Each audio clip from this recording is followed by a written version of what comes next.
There are quite a few obvious reasons to budget, such as improved financial control as you're able to track your income and expenses. You can have increased savings by setting aside money for certain financial goals you want to hit. You can have reduced debt by understanding where's your money going and funneling it back towards debt repayment. You can have better decision making as you're able to see the overall picture and make more informed decisions when it comes to spending, saving, and investing. And increased financial awareness, where budgeting can help you understand where is that spending going, and it can be a powerful motivator for changing certain habits for the better. These are pretty generic, and if you Google the pros and cons of budgeting, you'll probably find these points that I mentioned. But I want to share today 3 reasons from my side where I stopped budgeting because of these 3 reasons, and I may be picking it up in the future, but if you understand these 3 reasons, you yourself may stop budgeting. So with that, let's get into it. The first one deals with money and time and the overall picture of why does this matter.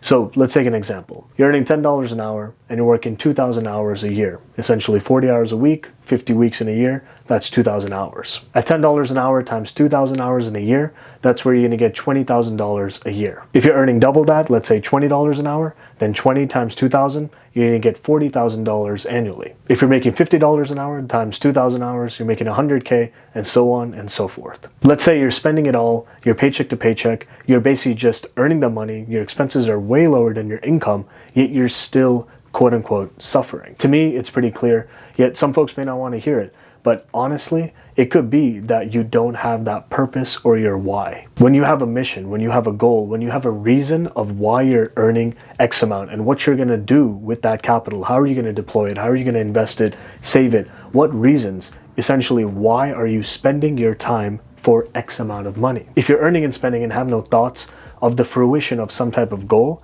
then essentially it's almost like you don't value your time. It can be a harsh statement, but your whole life can go, all the time can go, and you may not have anything to show for it, from a monetary perspective at least. And at the same time, with these type of habits, chances are, other than the monetary side, there may be nothing else. Now, if you're using these funds in a certain way that's giving you that purpose and why, and that's why you have nothing to show for it monetarily, of course, then to each their own, it makes perfect sense. But I just want to say that this is one of the main reasons of why I stopped budgeting. It's not just purely knowing my why, it's about this next point. So let's say back to our example of $20 an hour times 2,000 hours, you're making $40,000 annually. Post-tax, roughly, let's just say divided by 12 months, in your hand, you're getting $2,500 per month. Let's say you consider this this is pretty good, this is not bad at all.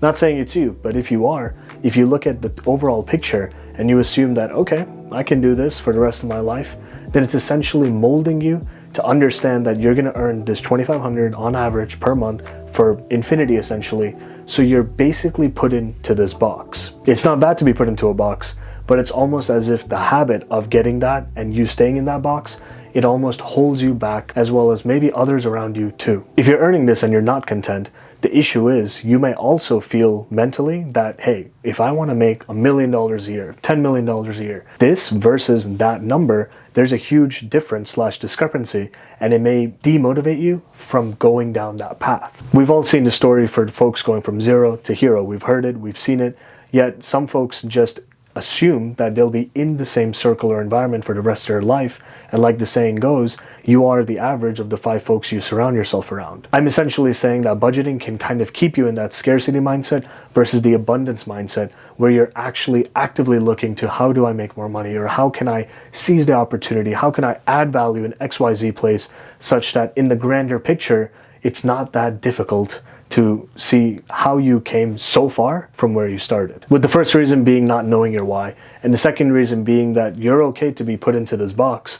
Essentially, these 2 candidates, I would say it's okay. It makes perfect sense to budget. Now this third one, I do say, go ahead and budget, because I understand, and it's essentially dealing with FIRE. FIRE stands for financially independent, retire early.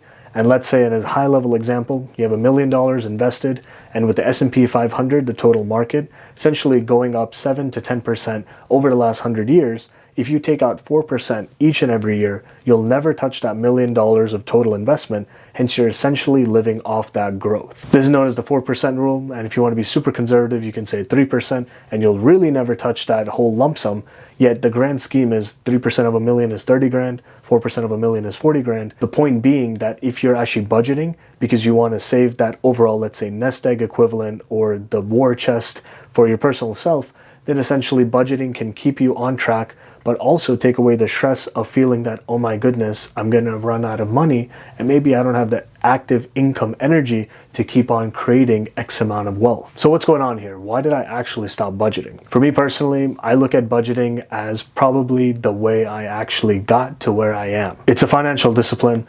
I used to budget down to the penny of exactly how I was going to execute upon X, Y, Z, and otherwise. This same habit over recent past has actually been detrimental towards my overall growth potential. I've been putting myself in that box. I've been forgetting my why.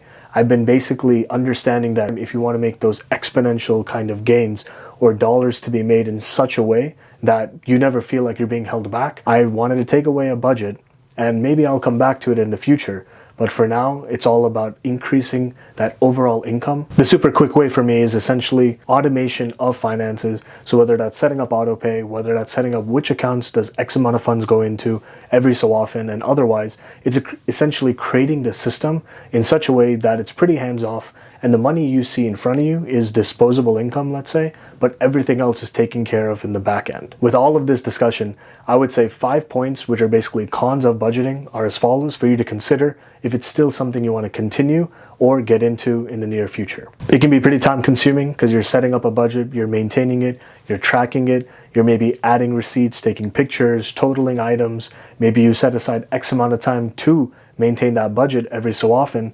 And if it's a group activity and it's appreciated and great, like maybe you and your partner, but if it's something where it's just overburdening you, where you have so many other things to do and it's taking up your time, you may want to think twice about spending that time on budgeting. The second one's a con, but I don't really think so because it's something that you can grow from, where it's a difficulty in the discipline of sticking to a budget. I think if you're exceeding your budget way above what you already planned for, then that's a huge discrepancy where either your budget was never really a budget where you knew you were going to consistently go over it period over period, or you actually have, let's say, a discipline problem, assuming that your income is more than your expenses, that you should have never gone above budget that much so many times in general. The flip side of this is that if you're actually using it as a, hey, let me improve on a discipline and better myself, then it can help your future self accordingly. Budgeting may not have a line item for unaccounted expenses. There's something known as a sinking fund, which essentially is a fund where, let's say there's a miscellaneous expense that isn't really a fixed item that you're seeing every so period, whether that's 2 weeks, a month,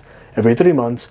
It's something where you can basically take money from, not feel quote unquote bad, and spend it accordingly. If you don't have a sinking fund where you don't have a lot of buffer for each and every line item, then essentially what's going to happen is you may need to exceed your budget every so often. This matters because there's expectations versus reality, and usually folks don't feel bad because of what they expected and things exceeding their expectation. They feel bad because they expected something and the reality was unfortunately far lesser. This could have other downstream effects when it comes to mental health and just thinking through things and ideation and just being quote unquote free. So it's just something to consider from your purview. If you came this far, usually I never ask for a subscribe, but I would say this is a little different content than a lot of the other content on the channel. So if you like this type of content, do drop a like, comment down below, so at least I know so I can make future videos just like this. With that, if you want to watch and learn ideas and strategy from the $10 million man, check this video out over here. And with that, I'll see you in the next one. Peace.